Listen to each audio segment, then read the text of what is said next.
सारांश अपने घर लौट रहा था। ऑफिस से घर लौटने में उसे बहुत देर हो गई थी। वो एक जंगल पार कर रहा था। रोड के दोनों तरफ घना जंगल था। थोड़ी दूर आगे आने पर ही सारांश की गाड़ी बंद पड़ जाती है। ये देखकर सारांश बहुत गुस्सा होता है और वो गाड़ी से बाहर निकलकर 2 लात गाड़ी पर मारता है। गुस्से में कहता है, ओ शिट, इस गाड़ी को भी यहीं खराब होनी थी क्या, इस वीरान जंगल में। अब यहाँ से मैं निकलूँगा कैसे? यहाँ तो कोई मैकेनिक भी नहीं होगा। इसे लिफ्ट मांगना चाहिए। सारांश लिफ्ट के चक्कर में वहाँ रुक जाता है, पर बहुत देर होने के बाद भी कोई दूसरी गाड़ी उस जंगल से गुजरती नहीं है। इस वजह से सारांश का गुस्सा बढ़ते जा रहा था। सारांश की नज़र किसी चीज़ पे पड़ती है। वो रोड के बीच में जाता है और देखता है कि रोड के बीचों बीच कोई पेंटिंग पड़ी हुई है। उस पेंटिंग को उठाता है और देखता है कि उस पेंटिंग में एक बहुत ही खूबसूरत लड़की की तस्वीर बनी हुई है और उस लड़की के पीछे कई सारे कौवे उड़ रहे हैं और उसके पीछे चांद भी है।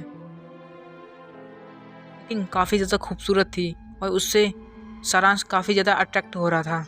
इसी वजह से सारांश सोचता है कि उस पेंटिंग को लेकर वो घर जाएगा। पर तभी उसकी नज़र अपनी कार पर पड़ती है और वो कहता है, यार कार तो बंद पड़ी है, अब मैं क्या करूं?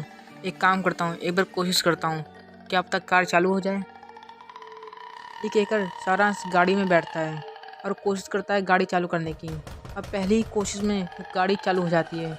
ये सब देखकर सारांश बहुत खुश होता है। सारांश अपने घर के लिए निकल जाता है। थोड़ी देर में ही सारांश अपने घर पहुंचता है और वो उस पेंटिंग को अपने ही रूम में लगा देता है और जाकर सो जाता है। सारांश काफ़ी ज़्यादा थक गया था, इसी वजह से बिस्तर पर सोते ही उसे नींद आ जाती है। सारांश की आँख अगले दिन ही खुलती है। सुबह हो चुकी थी। सारांश जल्दी जल्दी तैयार होता है और अपनी ऑफिस के लिए निकल जाता है। सारांश को घर लौटने में आज भी देर हो गई थी। काफ़ी ज़्यादा देर होने के बाद सारांश घर लौटता है और सारांश काफ़ी ज़्यादा थक गया था, इसी वजह से वो सीधा बिस्तर पर जाकर सो जाता है।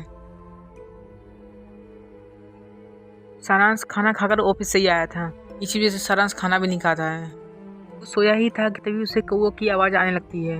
ये देखकर सारांश की आँख खुल जाती है। सारांश कहता है, ये कौवे की आवाज़ यहाँ से कैसे आ रही है? यहाँ के मेरे घर में के कौवे आ गए हैं? कहकर सारांश उठता है और उस कौवे की आवाज़ का पीछा करने लगता है। वो अपने पूरे रूम में ढूंढता है और वो बालकनी में भी जाकर देखता है, लेकिन वहाँ तो कोई आसपास कौवे थे ही नहीं। वो सब फिर लौट कर अपने रूम में आकर बैठ जाता है। तभी उसकी नज़र उस पेंटिंग पर पड़ती है। वो उस पेंटिंग के पास जाता है और देखता है कि ये आवाज़ तो उस पेंटिंग के अंदर से आ रही है। ये सब देखकर सारांश बहुत ज़्यादा डर जाता है। पर तभी सारांश सोचता है कि शायद उसकी नींद पूरी नहीं हुई है, इसलिए उसे ऐसी अजीब अजीब सी आवाज़ें आ रही हैं। ये सोचकर सारांश जाकर वापस सो जाता है।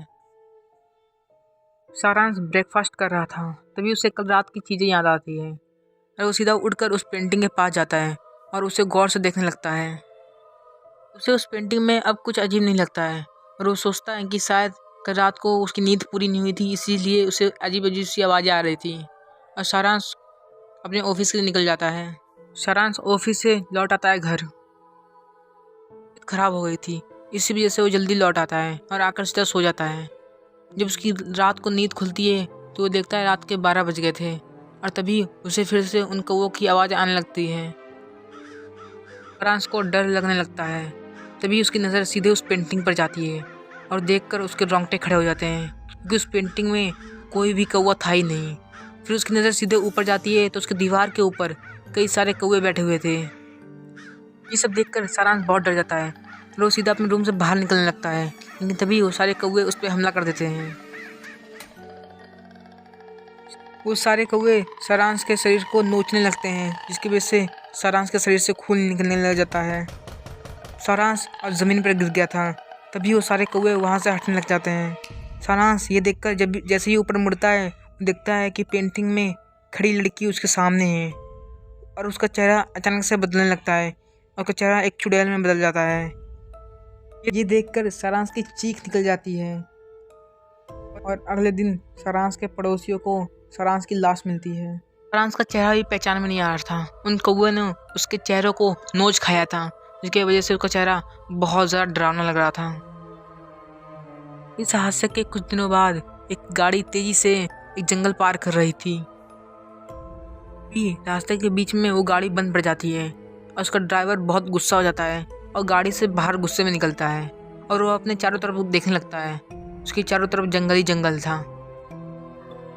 वो थोड़ी देर उस जंगल में इंतज़ार करता है कि कोई गाड़ी वाला उसे लिफ्ट दे देगा, पर कई घंटे बीतने के बाद भी वहाँ एक गाड़ी भी नहीं आती है। तभी उस ड्राइवर की रोड के बीच पड़ी हुई किसी चीज़ पर नज़र जाती है। वो जब उस चीज़ के पास जाता है, वो देखता है वो कोई पेंटिंग है जिसमें एक बहुत ही खूबसूरत लड़की बनी हुई है और उस लड़की के पीछे कई सारे कौवे हैं और वहाँ चाँद भी बना हुआ है। फिर उस आदमी को बहुत पसंद आती है और वो सोच लेता है वो इस तस्वीर को अपने घर ले जाएगा।